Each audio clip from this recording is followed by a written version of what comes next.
It was way back in 1953 when General Motors jumped headlong into the sports car arena with its all-fiberglass Corvette. It had sleek lines from bumper to bumper, and although it was considerably underpowered with a Chevy Stovebolt six-cylinder engine, it was soon to become the performance yardstick against which all other American factory hot rods would be measured. The Corvette's gradual increases in horsepower through the 50s and early 60s had given it real racetrack credentials, but the styling was still basically derivative of the first cars, with some cosmetic alterations. The brilliant GM chief stylist Billy Mitchell considered the Corvette his baby. He took great pride and delight in charting the styling course for GM's performance flagship. A great racing enthusiast, in 1959, Mitchell purchased a chassis from GM that had served as the platform for a factory Corvette endurance racer built by the father of the Corvette, Zora Arkus Duntov, a few years earlier. Mitchell wanted to build his own race car, and the body style it would receive was derived from a GM concept called the Q car. Little did Mitchell know at the time that his race car, dubbed the Stingray Racer, was about to set off a cannon shot in the automotive marketplace that would echo for years to come. The Stingray Racer was campaigned for a short time privately by Mitchell with limited success. Later, it was even used as Mitchell's daily driver. But when the decision was made at GM to bring an entirely new Corvette to Chevy showrooms in 1963, for the first time in American automotive history, a car that had been built strictly to race was to become the foundation for a mass-produced automobile. And a young designer named Larry Shinoda was about to receive the opportunity of a lifetime. Well, my involvement was to take the Stingray race car design and turn that into a production car, which was really not a real easy task. And it turned out I was the only designer in the studio, and I pretty much reported directly to Bill Mitchell.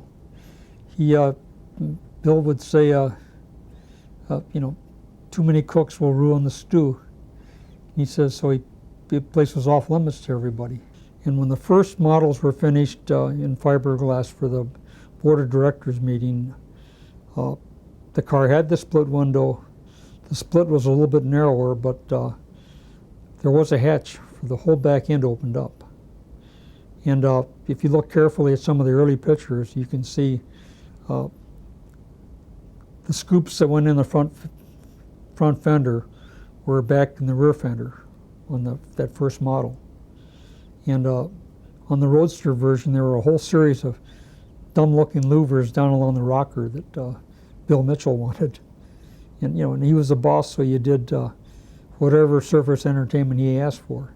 The surface entertainment was eventually nixed, and the new Corvette, complete with independent rear suspension, a totally redesigned interior, and those dramatic concealed headlights, began appearing at Chevy dealers. The response was spectacular. Back in those days, it was nothing to see the new cars at the dealership showrooms well in advance of opening day, but covered up with a sheet or covered up with a car cover.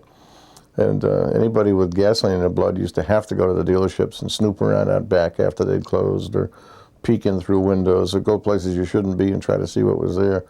And I saw a midnight blue 63 coupe well before it was supposed to have been announced to the public, and boy, I would have sold my soul at that time to own a 63 Corvette. In 1962, Chevrolet built 14,500 Corvettes. In 1963, that number shot up when Chevrolet built 21,500 Stingrays.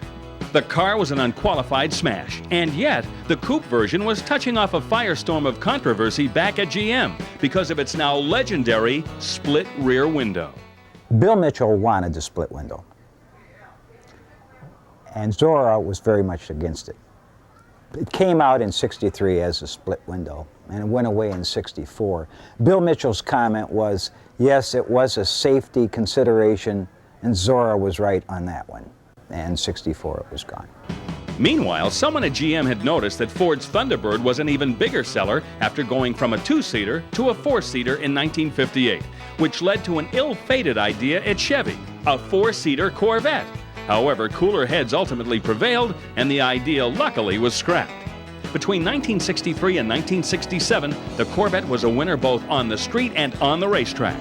Still considered by most Corvette enthusiasts as the most exciting and desirable Corvettes ever, these Stingrays helped forge the reputation that the Corvette has enjoyed the world over for 4 decades. And the roots of this stunning design can be traced to one simple racing machine built on a whim.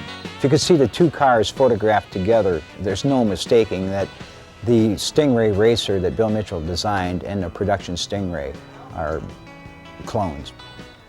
There's some refinements. Of course, you can't take a raw race car and turn it into a production car, but the heritage and the lines are there.